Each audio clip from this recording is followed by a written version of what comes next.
Morning, guys. I gotta say the response has been brilliant. I've had about a bajillion requests to make another cooking video. So yes, it's Cooking on Friday with Mr. Koschel. What are we gonna make today? You guys know I like working with yeast, and one of my favorite recipes is focaccias.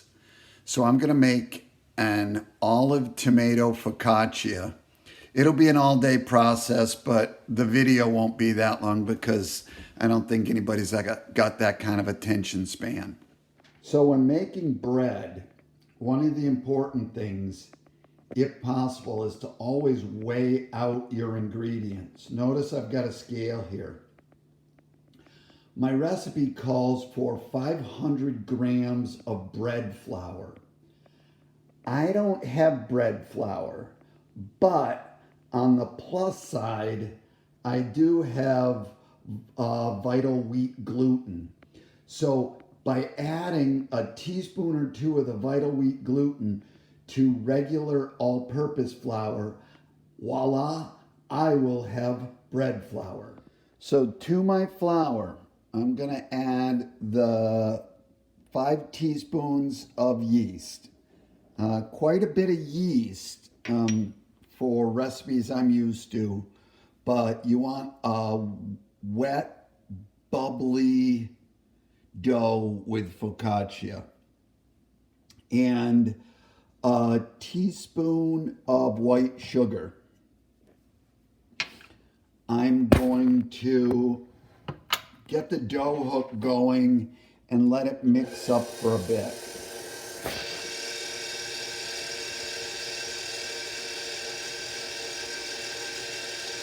Okay, that looks pretty good.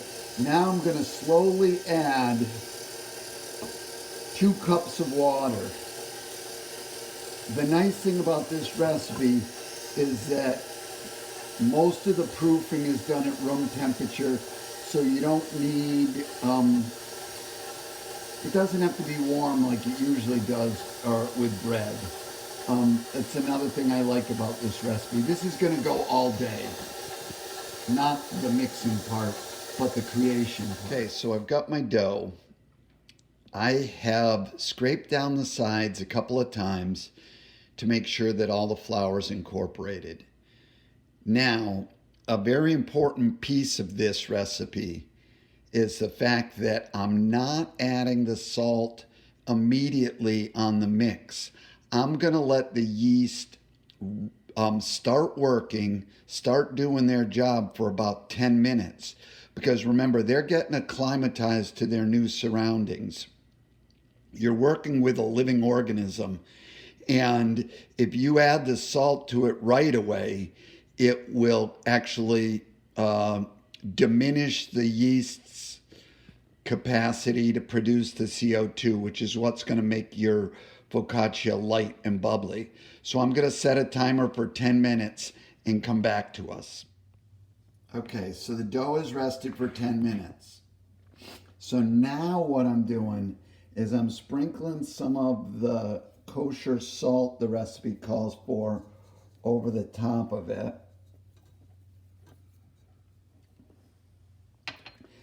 I'm gonna set the dough hook going and I'm gonna let it knead it for 5 minutes. And while it's kneading it for 5 minutes, I'm gonna prepare the vessel that the dough is gonna sit in during the course of the day.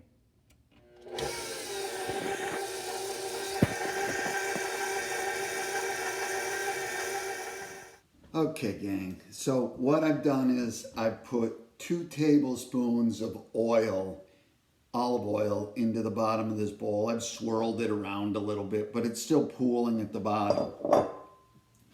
Now with a silicone scraper, I'm gonna make sure I get all the dough out of my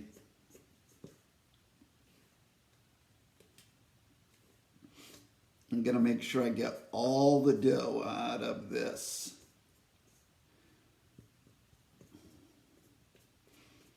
That's kind of cool because what's happening is as the dough's gone to the bottom, it's pushing the excess olive oil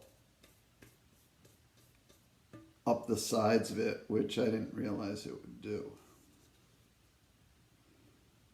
Okay, got that scraped pretty well clean.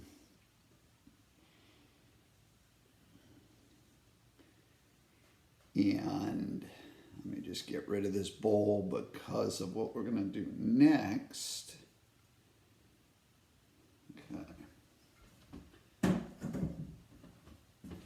Now, using the olive oil that's come up from the side, it says dapple it all over the surface of the focaccia dough. Okay, got that. That looks nice. Okay, I am now going to cover this with plastic wrap and let it sit for 5.5 hours, at least at room temperature. Again, no need for a warming oven, a proofing oven, so that's kind of nice. Okay, so it's a couple hours into the rising process. You can clearly see the bubbles on the side. This is gonna go 5.5 hours on the rise, and it is expected to rise and fall on itself and rise and fall on itself a couple of times. It's gonna be a real soft dough. We'll check back in later. Hi guys, and we're back. So I've got a 9x13 pan, and I have sprayed it with Pam, and I've also put 2 tablespoons of olive oil in the bottom of it. As gentle as possible, I am going to scrape this into it. And the reason is I want to keep all those air bubbles you see. And I also want to, I just want to keep the lightness of this. And you do that by keeping the air in it. Now there's a heck of a lot of olive oil coming up to the surface here. But I will show you this before I turn the video off. Because what I'm going to do is I'm going to allow it to just kind of sit. And once it has done that, I will be adding my tomatoes and green olives and oregano and salt. And my wife has requested that I add a little bit of garlic.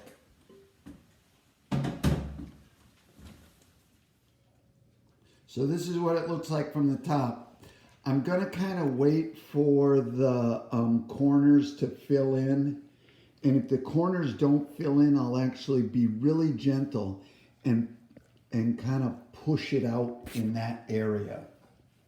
Okay, so one of the unusual things this recipe calls for is taking the tomatoes and slightly mashing them with a potato masher. I have a potato masher. I'm not a big tomato fan, and I really don't want to break these. So I'm not sure what the end goal is for this particular step. It jumped at me, it shot on my shirt. Oh, darn. Okay. I'm now gonna, I think, cut them in half and then put them on the top of the focaccia. So it took me a second to figure it out. The reason I was mashing the tomatoes with a potato masher was to get them to release their juice so they don't explode when they're in the focaccia. Over here, I took the time to cut up green olives in half, and then the black olives were pre-sliced. I'm gonna add diced ginger from a jar, or it's not ginger, it's garlic. Thanks for correcting me, Cindy. And salt on top of it, as well as oregano. I promise to show you the finished product before it goes in the oven. Okay, gang, there is the finished product. That's gonna go in the oven as soon as my oven comes up to temperature. It has been heating. This is gonna go in the oven for about 20 to 22 minutes. It should start to pull away from the pan when it is done. I added on top of that garlic and green olives and black olives, crushed up tomatoes, minced garlic from that jar, and I added some sea salt. I didn't add as much sea salt as it asked for. I try to reduce salt whenever I can, and this was no different. It called for 2 teaspoons of salt on top of it, and I just could not do that. The green flecks are oregano. I'll show it to you when it comes out of the oven. It's going on top of a pizza stone in the middle level of my oven. Okay, hi guys. It's been 21 minutes in the oven. I'm taking it out now. Remember, it's going at 500, so it's running hot. I am seeing that it's doing what it's supposed to do. Actually, I'm putting it back in the oven for 1 more minute. Why just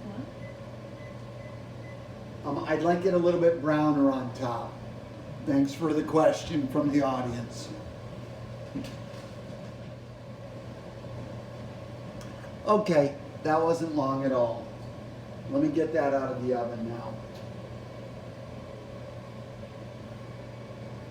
And it's funny, but at that temperature, a minute can make a big difference. I'm gonna grab the camera and show it to you.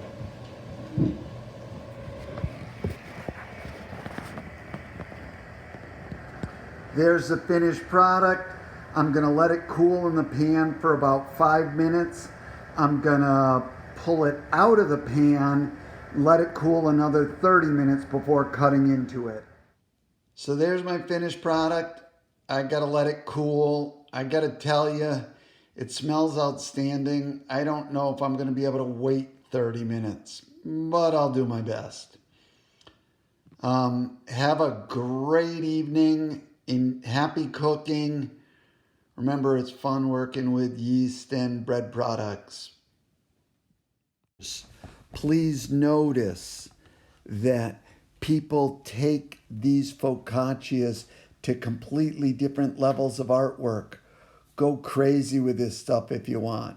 It looks amazing. Enjoy.